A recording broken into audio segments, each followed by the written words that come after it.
बहुत ही सत्कारयोग देश के गृह मंत्री ते सारिਆਂ ਦੇ हरदिल अजीज मानयोग अमित शाह जी, बहुत ही सत्कारयोग साडे विच दरम्यान उचेचे तौर पर राजस्थान तो मंत्री है साडे कैलाश जी, थोड़े सारिਆਂ ਦੇ हरदिल अजीज रवनीत बिट्टू जी, सम्मानित मंच ते मेरे सामने बैठे बहुत ही सम्मानित मेरे साथियों, आओ फतेह सांझी करिए।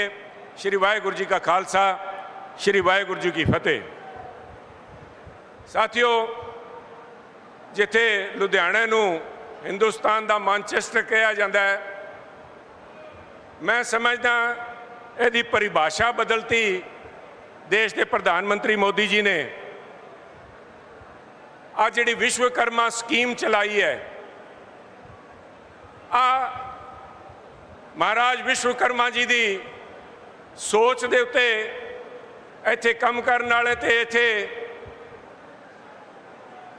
साडे जस्सा सिंह रामगढ़िया जी की सोच ते पहरा देने वाले अनुयायियों ने जिस तरह पंजाब के उद्योग नूं, पंजाब का एक नंबर का शहर लुधियाने नूं बनाया है, उहदी पहचान अज विश्वकर्मा नगरी के तौर पर मैं समझदा बनाई है। आ तुहानूं सारिआं नूं सलाम है। साडे जिहड़े इत्थे व्यापारी साथी ने, साडे जिहड़े यूपी बिहार तो दूजे दूर दराड़े सूबियां तो इत्थे साडे भरा काम करन आए, अपने खून पसीने दे नाल साडे पंजाब दी तरक्की दे विच योगदान पा रहे हैं। इत्थे काम करन वाले सारे कामे मेरे किसान भरा ते आए सारे साथियों, अज मेरे तो पहला बिट्टू जी बहुत सारिया गल्लां करके गए हैं। उन्होंने अपने विजन का थोड़े सामने किस तरह लुधियाने की तरक्की का एक रोड मैप थोड़े सामने रखे है। देश के हालात के उत्ते मानयोग अमित शाह जी थोड़े नाल अपने विचार साझे करनगे, पर दो चार गल्लां मैं अमित शाह जी के इत्थे होने का फायदा उठा के इन्हां दे निगाह च रख के करना चाहना। अमित शाह जी, साडे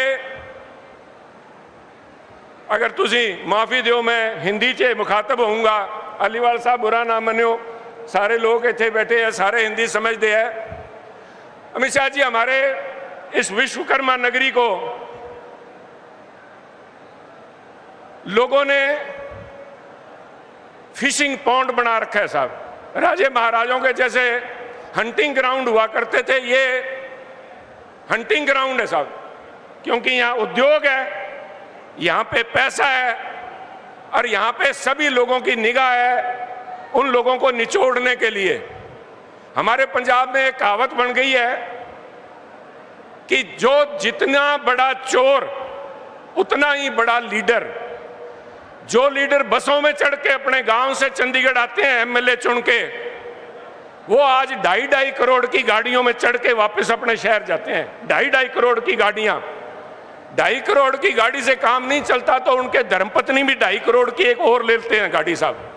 और ये बीमारी सिर्फ राजनेताओं में नहीं है साहब, ये बीमारी ये किस नेता के नाम में ही जुड़ गया, चोरी का धंधा।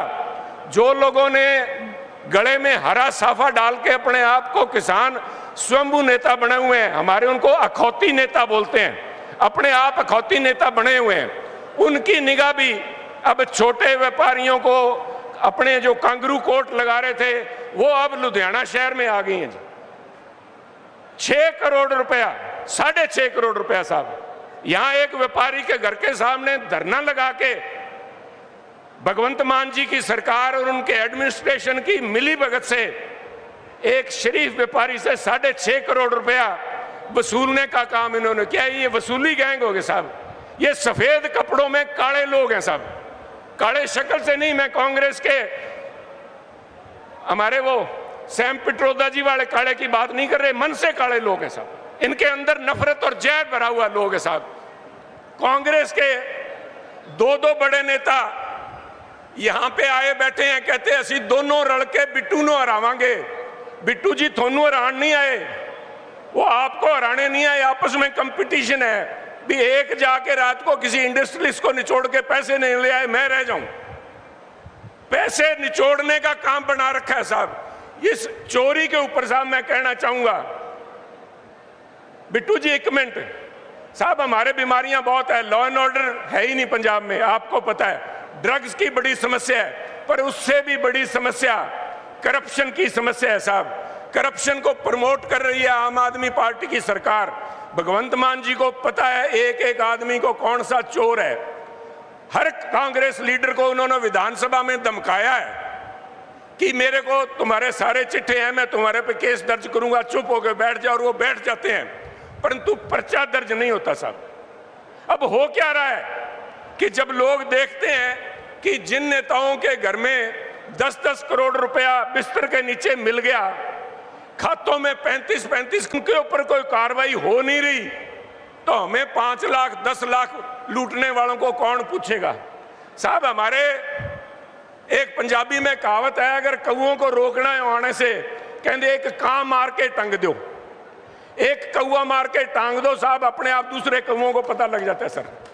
और कौए टांगने के लिए पंजाब में ड्रग की समस्या भी इसी से समाप्त होगी साहब। एक फास्ट ट्रैक कोर्ट लगाओ साहब। अगर भगवंत मान जी केस नहीं करते तो सारे के सारे हम उन पे प्रेशर डालेंगे कि सीबीआई को दो, और टाइम बाउंड तरीके में 6 महीने के अंदर अंदर दूध का दूध, पानी का पानी कर दीजिए साहब। ये सारे जितने भ्रष्ट नेता हैं ये जेलों के पीछे होंगे और पंजाब बचेगा साहब। ये ड्रग की समस्या खत्म हो जाएगी। ये ड्रग की समस्या के पीछे पैसे कमाने का काम है साहब। और ये कांग्रेस पार्टी अग्रणी पार्टी है, इसके अंदर कांग्रेस पार्टी का लीडरशिप का सफाया होता मैं आपको दिखाऊंगा। ये जितने मन के काले हैं उसकी बात, मेरे यहाँ पे भाई बैठे हैं साहब, ये यूपी बिहार से सारे आए हुए, इन लोगों ने सबसे पहले हिंदू और सिख धर्म के बीच में झगड़ा कराने का प्रयास किया। हिंदू सिख की बात लेके ये कांग्रेस पार्टी लेके आई, इल्जाम लगाती है बीजेपी के ऊपर, हिंदू सिख का क्या है, परंतु यहां आके हिंदू सिख की बात उठाने वाली ये कांग्रेस पार्टी है। इससे इनका जी नहीं भरा तो इन्होंने हमारे प्रवासी भाइयों के ऊपर आवाज उठाने के लिए लग गए साहब। एक तरफ आपकी सरकार मोदी जी के नेतृत्व में सीए सिटीजनशिप अमेंडमेंट लाके जो हमारे भाई अफगानिस्तान रह गए, कोई बांग्लादेश रह गया, उनको हम सिटीजनशिप दे रहे हैं, और ये लोग हमारे भाइयों को कह रहे हैं कि आपके वोट बनाने का भी अधिकार नहीं है यहाँ पे साहब, और इनसे वोट मांग रहे हैं ये लोग। ये कांग्रेस पार्टी आपसे वोट मांग रही है, क्या आप इनको वोट देना चाहोगे? आप बताओ साहब। ये वोट के हकदार ही नहीं है साहब। आप मेरे को कहते हुए शर्म आती है कई बार, क्योंकि मैंने आज तक कभी धर्म के नाम पे ना मैंने कभी अपने आप को, मेरी पहचान एक हिंदुस्तानी के तौर पे साहब। मुझे गर्व है कि मैं पंजाबी हूँ, मुझे गर्व है कि मैं हिंदू हूँ, परंतु आज तक किसी ने सवाल नहीं उठाया। अगर किसी ने मुझ पे सवाल उठाया तो कांग्रेस पार्टी ने उठाया, और इसका जवाब किसने दिया साहब? खूबसूरती देखिए पंजाब की, कोई नहीं बोला साहब। किसी आदमी ने आवाज नहीं उठाई कि आप जाति कर रहे हो पंजाब के साथ, पंजाब में हिंदू सिख भाईचारे पे आंच। कौन बोला? ज्ञानी हरप्रीत सिंह अकाल तख्त साहब के जत्थेदार ने उस दिन आवाज उठाई जब कांग्रेस ने कहा कि हिंदू यहाँ पे अगर लीडर आ गया तो पंजाब में आग लग जाएगी। ज्ञानी हरप्रीत जी ने कहा कि पंजाब में हिंदू सिख का कोई मसला नहीं है, कोई मसला नहीं है। पंजाब का मुख्यमंत्री बनना चाहिए काबिल आदमी हो। एक मिनट साहब, मैं आपका जोश समझता हूं। उन्होंने कहा काबिल आदमी, ध्यानदार आदमी हो। आज ये लोग गद्दारी की बात करते हैं, वफादारी की बात करते हैं, ईमानदारी की गल नहीं करते। अलीवाल साहब ईमानदारी की गल नहीं करते, क्योंकि बेईमान है ये लोग। इन लोगों को मैं इतना छोटा दिल का नहीं हूं कि मैं हिंदुओं को कहूं कि आप वोट ना देना। नहीं साहब, मैं सिख भरावां नूं कहूंगा, थोड़ी सिखी नूं मंगा रहे ने। गुरु महाराज तो कह के गए हैं, मानस की जात सब है एको पहचान वो। और ये कांग्रेस यहां पे आके दो फाड़ कर रही है साहब। क्या सुनील पगड़ी बांध के ज्यादा सिख? सब पगड़ी टोपी नहीं है साहब, जिसको जब जी में आया पहन लिया और उतार लिया साहब। ये टोपी नहीं है। और मैं इससे भी आके जाके कहूंगा, ये जो नकली सिख है, नकली सिख जो है साहब, दस्तार बांधने से, पगड़ी बांधने से कोई सिख नहीं बनता। सरदारी कमानी पैंदी है। सरदारी एक असूल है, सच्चाई ते अन्याय के खिलाफ लड़ाई लड़न वाली। इस करके मनु मेरे पंजाबी भरावां ते, साडे सिख भरावां ते मान है भी यह जी पार्टी नूं ठोकवा जवाब देणगे जिहड़े आके इत्थे गंद पा रहे हैं, हिंदू सिख भाईचारे च ठोस ला रहे हैं। आ तुहाडे सारिਆਂ दा बहुत बहुत धन्यवाद। जय हिंद साथियों। देश दुनिया की हर खबर सबसे पहले देखने के लिए फॉलो करें Dainik Savera TV, YouTube, Facebook, Instagram, X और व्हाट्सएप चैनल पर।